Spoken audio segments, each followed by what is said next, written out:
Hey, welcome to episode 78 of Tangible Takeaways. Man, so glad that you're here. I'm joined by Shane.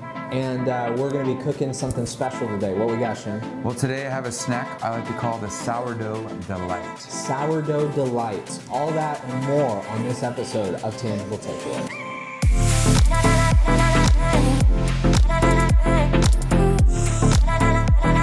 Shane, what are we going to be making today? Today we're going to make something I like to call the Sourdough Delight. Ooh, sounds delightful. Yes, it's good. If somebody was wanting to cook alongside us today, what do they need to have? What are the ingredients? Well, the first thing you're going to need, hence the name, you're going to need some sourdough. Naturally, So that makes sense. Two pieces of sourdough.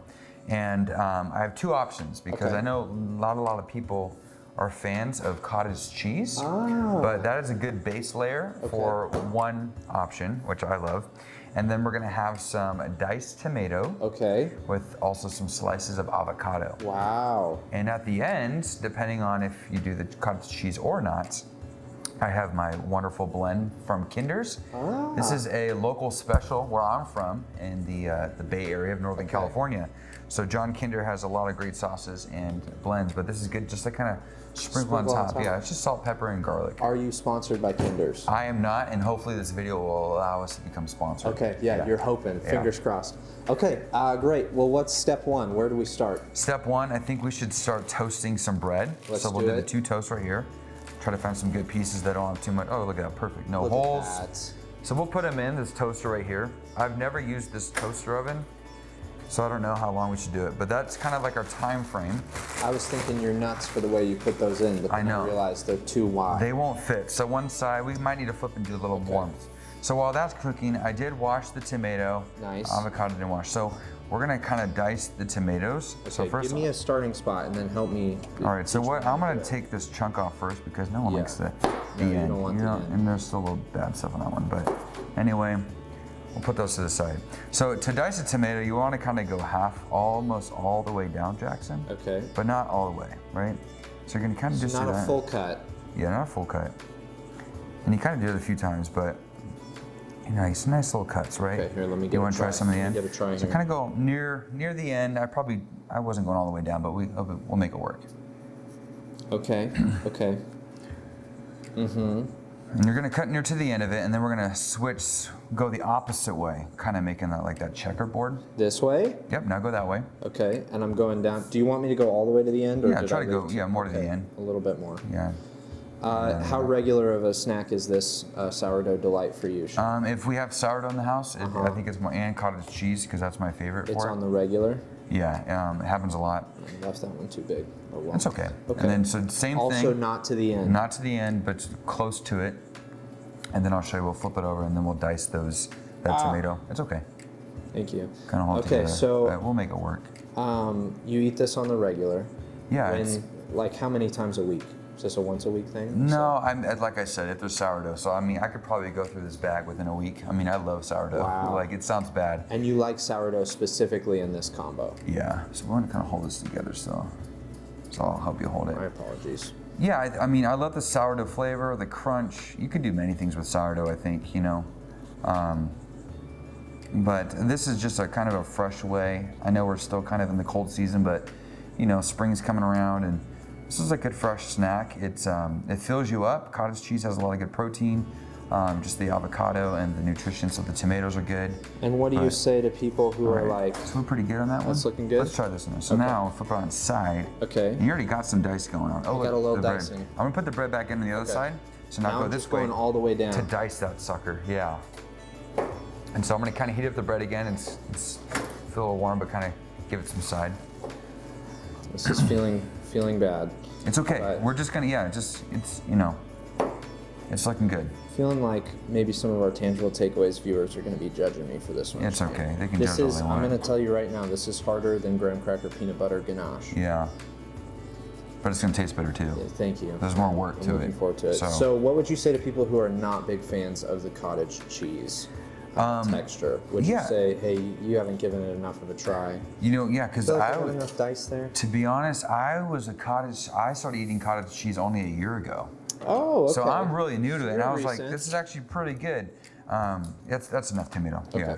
So this one, do you know how to cut an avocado? You want to go, I'm assuming, down the middle. Yeah. Yep. Cut And then that you down. hit that guy, and then you want to do the seed, yeah.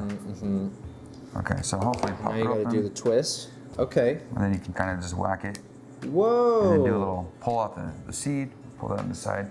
We don't have any napkins, so. She's got some And then serious competencies. you want to here. kind of like scoop this guy out. So Oh. just scoop him out like that. Do you want to scoop it? Here, I'll do this other one. Okay. While you do that one.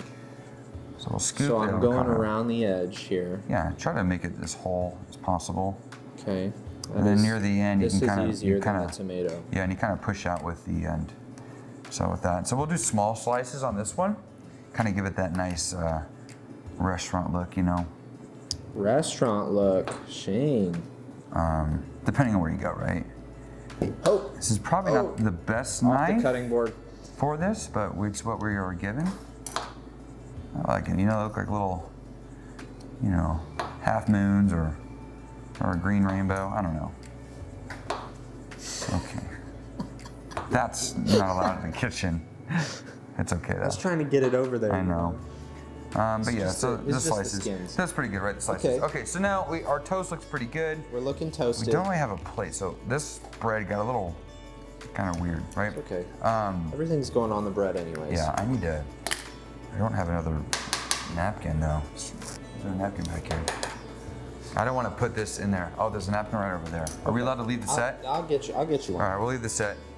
Grab the napkins and we can kind of wash our clean our hands and clean Not these spoons. sponsored by Jersey Mike's. So I'll do the one with cottage cheese. You want to do the one without cottage cheese? And we'll cut them in half so that we can try either one. Sure. Yes, we will do that. Just because I want to know, you know, I'm not, just to throw some respect on those people who are not big cottage cheese fans. I'm gonna flip it over and be a little more flat. There you go. I am not the biggest of cottage cheese fans, Okay. but I feel like, you It's- know, yeah. you could awaken something in me today. You know, yeah, a lot of people. What's going on this one without So cottage you're cheese? just gonna put some avocado Okay. slices on that sucker. I'm That'll just- be the base. Throwing these guys down. And your tomato will be last. Okay. And I'm assuming I want a pretty full coverage here. Yeah, a good amount. So we might need to cut some more because I'm gonna use some too. So just kind of put that on there, you know, Oh man. kind of to your preference. You know, do you want a lot? Do you want a little? You know, I think cooking brings back some, this isn't even really cooking, but cooking brings back some like I like that. kindergarten type vibes for me. You know, like as a kindergartner when you would just kind of like fumble around with scissors and like you were just not good at anything. Yeah. That's how cooking makes me feel. The avocado's slippery, my hands, I can't even grab it. I'm like, man, I feel like a child. Yeah, I think that's a lot of things in life, probably Some too. people feel very competent around it, and Yeah. shout out to them. So- Am I looking full coverage here? Yeah, so then here I clean my spoon. So put some tomato on it the way you want it. Okay. And Am I like, smashing any of this, or I'm leaving it as is? I would just kind of leave it as is. You Okay. know, I like your style, Shane. just do that. Kind of how it was given to us. So we'll close that. Okay, so why did you start doing cottage cheese so recently? I'm gonna use your spoon. I think to be honest, this was kind of boring to me. But also it kind of So creates. you were doing this already? Yeah, You I would do added- that, you yeah. tweaked the recipe over time. Yeah, I would do that. Is that looking good? Yeah, it looks great. Okay. We could probably slice yours and mine, but then if you want, so this is the little seasoning I like I'm to put down on. for the seasoning. Yeah, and you don't have to get this. A lot of people love the everything but bagel seasoning too. Oh, okay. That's another good one. That was what I actually thought it was on first Yeah, blush, so and I actually, you know, I was looking for that too, but they didn't have any of that. So just put a little to your amount, your liking. it's got good smells. Did you hear that though? That wonderful, That was good crunch. that nice crunch. That's what you Here, want. let me get the, you know, You want lean the that. audio in for that. Yeah, you want that. You're gonna be happy with that, Shane. That is the good stuff. We'll amp that up in post. So Okay, now the bite, I'm gonna want a napkin just in case. just in case. Good call, good call. Okay, So you're doing without cottage cheese. So you're, I'm okay. gonna try it. All right, we Cheers. cheers that.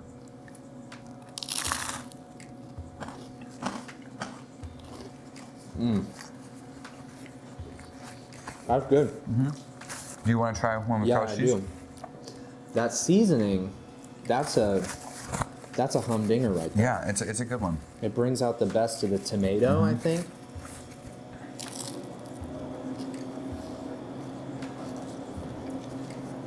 Okay. I'm there with you. Yeah. And if we weren't chatting the way we were, you can make that snack really quick. Sourdough delight, just ready to go, rock and roll, and you have a my thing with cottage cheese is my wife will make a toast in the morning that's got cottage cheese and honey, and then some like flaky salt. But cottage cheese is so savory to me. I kind of have a hard time like going sweet with it, but she likes mashing those flavors up. She's a big foodie. I don't think, But this is a very like, this makes sense to me because it's savory. You've got the garlic. Is this got garlic in it? Yeah, there's some garlic in there. Salt, pepper, and garlic, you know, seasoning in there. We'll flash the Kinders. I feel like it goes a little bit better together. So as much as I'm not a cottage cheese guy, this has won me over. I would encourage people cooking along with us, worth a try. Yeah, worth a try. Definitely try it. You won't regret it. It's great. Tell me this. We're talking about, in this whole series that we're doing, we're talking about Jesus and food. Kind of maybe an unconventional thing for a lot of people to think about combining those two topics of Jesus and food. How do you see like God use food throughout Scripture? Like, what's that kind of connection to you as to why Jesus would even be so intentional about sitting down with people over a meal and stuff like that? What do you think is kind of holy about it, or why is it that God works through food and meals? Well, I mean, the first thing is God obviously provides all the food, right? And he just, from just the very beginning, God created everything in the heavens and the earth. So we see that he obviously knows that there's going to be a need for these things I'm creating. You know, people are going to need and want it. And then I even think too, when the Israelites, you know, are able to leave Egypt, now he leads them out. He's so giving them, you know, manna, but it's food. It's to sustain them. But all during this time, I think when Jesus is around the table, like food brings people together, you know. And our family, we like to have dinners a lot too with the family. I think it's very important. And right now we're teaching our kids, you know, we have a candle and we light the candle. And then when we light the candle, my two boys who are 4 and 2, they say, Jesus is light, you know. It's like, what this conversation is so going to be led by God. It's going to be, you know, God honoring conversations, and we want to have these conversations with one another. But food is there too, to keep us there too, to kind of nourish us in that moment. And so I just think food just brings everyone together, you know, like, and who wants to eat alone too? Yeah. It's kind of, I mean, I've been there before because I had to get something real quick, but it's kind of depressing. And it never feels natural to eat alone, right? No. There's just something about it that is so clearly supposed to be done with other people. I think, you know, maybe this is a weird way that my brain works, but whenever I think about something like food, I think, you know, if you go back to the fact that God created it, one of the questions you have to ask yourself is, okay, but he didn't have to create things this way, right? We could have not needed food at all. Beyond that, even if we were going to need something, it could have been dirt, and it could be a non-enjoyable experience that would nourish us. Yeah. But there's so much enjoyment in food. There's so much like preference and satisfaction there. But then also he designed us with a need for food. Yeah. So when I put all that together, I think it's this really cool thing in creation that God designed us with a need for food.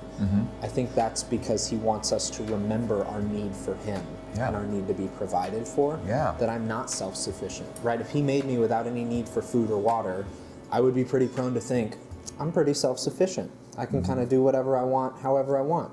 But I'm reminded when I need to come back and eat food, I can't work independently.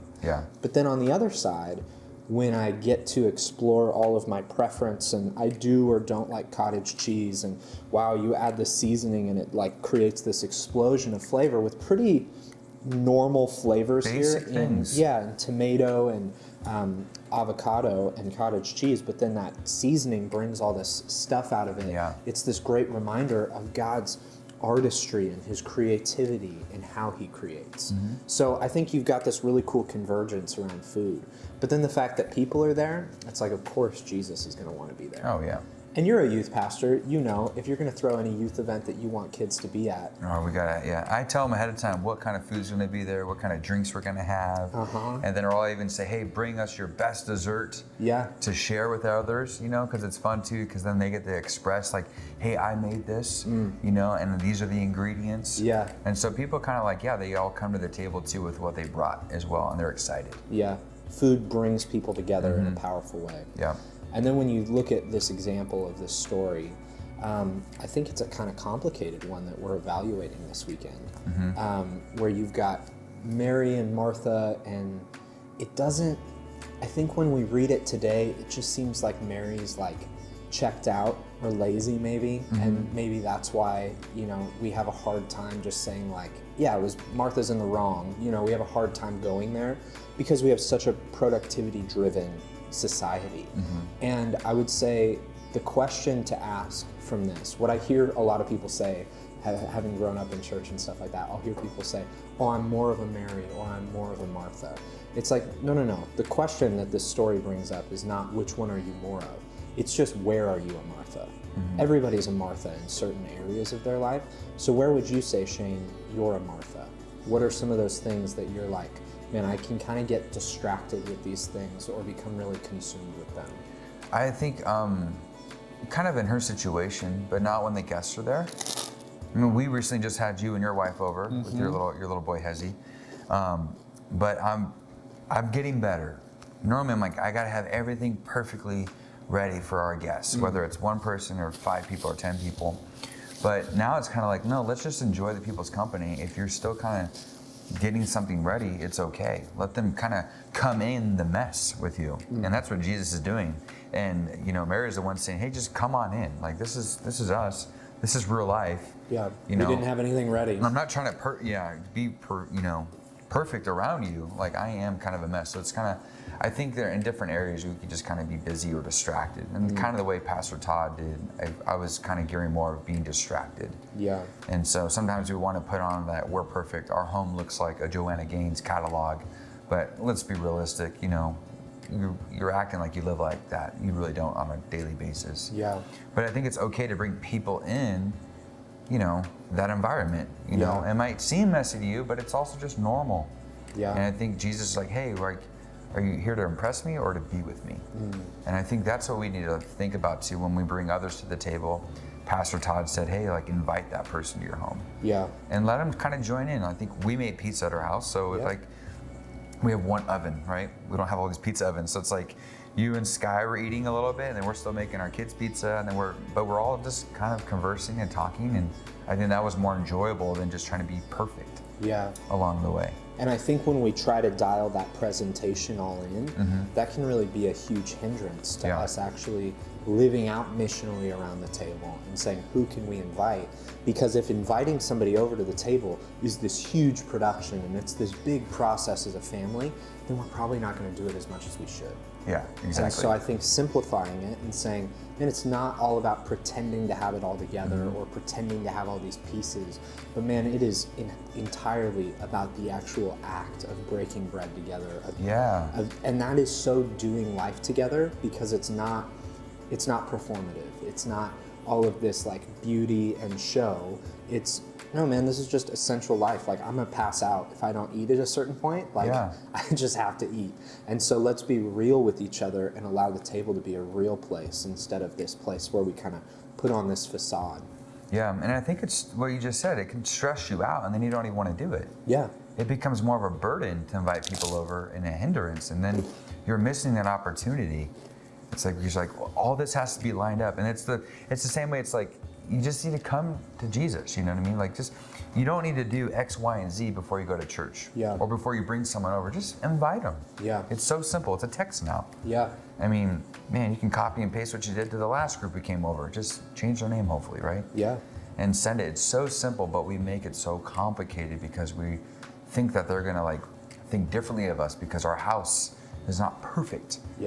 And none of us are perfect. So. And I think it's such a, Jesus is so strategic in the way that he sits around a table with people, and we would be fools to follow him and to not be strategic that way as well.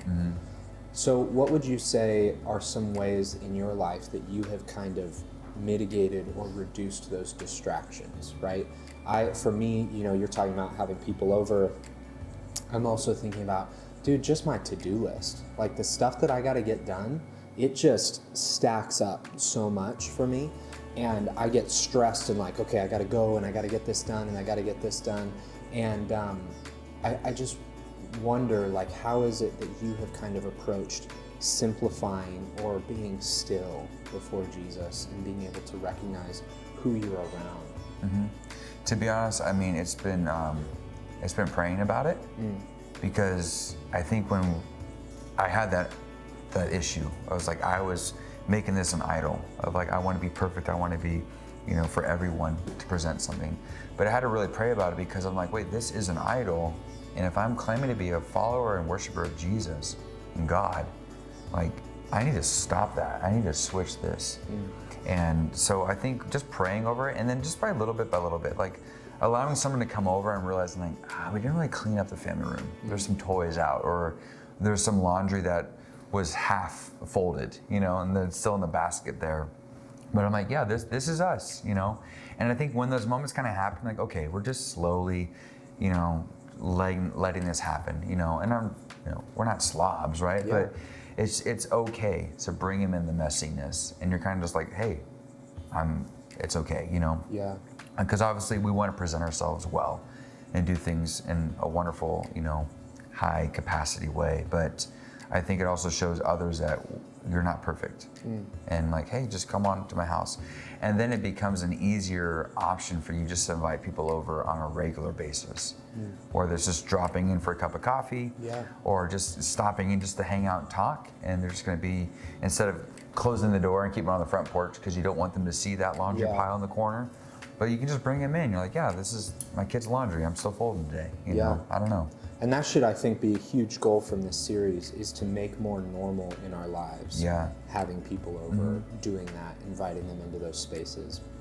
One of the things that was really significant for me, I would say, in kind of becoming more still, it is still something that I will get swept up in what I have to do and what I want to accomplish all the time. So it's an ongoing process. But one of the things that has helped me become more still in my relationship with Jesus is realizing that it is only in that relationship, that's the only relationship I have in this life, that there isn't a to-do list. There is a to-do list in every other relationship that you have. As much as your wife loves you, and as much as my wife loves me, if we just stop doing stuff in our relationship, it's gonna get bad. It's gonna get bad. Yeah.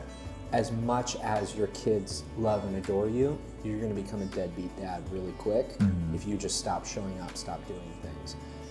There is and you've seen it happen, right, with like friendships, right? Friendships with people that you had in the Bay, that is, you just moved here and you're no longer near them or whatever. It's like those friendships just begin to fizzle because you're not doing the stuff that maintains a friendship. Every relationship I have has a long list of things that I need to keep doing in order to stay in relationship. Yeah. The beauty of that invitation of Jesus, come to me and I will give you rest. Yeah. The beauty of that invitation is that rest is a rest from performance. Because I do not have to perform to be in the presence of Jesus. I just have to have faith in his sacrifice for me. Yeah. And it is by that and that alone that I get to sit in the presence of God. And I think what we get backwards, when I get all Martha'd out in my life, it is because I am trying to do enough for God in order to earn being in his presence. If I read my Bible enough, if I serve in church enough, if I attend every week, and I do this and that and this and that, and I do all of these things, well, now I get to earn being in his presence. I've got it backwards. Yeah. I get the beautiful opportunity to be in his presence because of what he's secured for me in his bloodshed. And then it is because of that that I now get to go out and do things for him. My doing flows out of my being with him. But the way that every other relationship in our life works is you do enough to earn being, right? If I work hard enough at my job, hopefully I'll stack up enough money and then I'll be able to retire and kind of chill out, right? Like that's how our whole life works in every other area. So we as followers of Jesus need to intentionally hear and in our hearts cut against the grain and say, no, I get to be with my Lord, and I do things flowing out of my being with him. But I don't need to do anything to earn being in his presence. No, absolutely, no. And I think that's the mistake a lot of people make. I need to do these things before I do that with God. Yeah.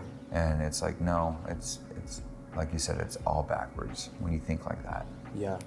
And I think there's such a peace, such a stillness when we take that time, man, to just get to be with him.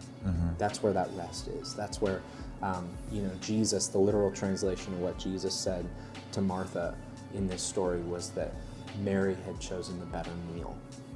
I think what a good image. If I can feast upon what I can do, I can depend on myself, or I can depend on him. And I want to choose the better meal. Yeah. So, man, Shane, thank you for this conversation. Thank you for this food, dude. We're calling this what again? Sourdough Delight. Sourdough Delight. Yeah. And people can add anything they want to it too. If they have a different idea, I'm sure it'd be great. I recommend it.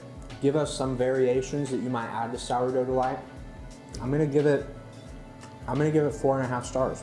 All right. I think it's real good. Out of 5? Or okay? Yeah, out of 5. Are we out of 5 stars? Yeah. That's good. Man, thanks for being on. Yeah, Shane. thanks for having me.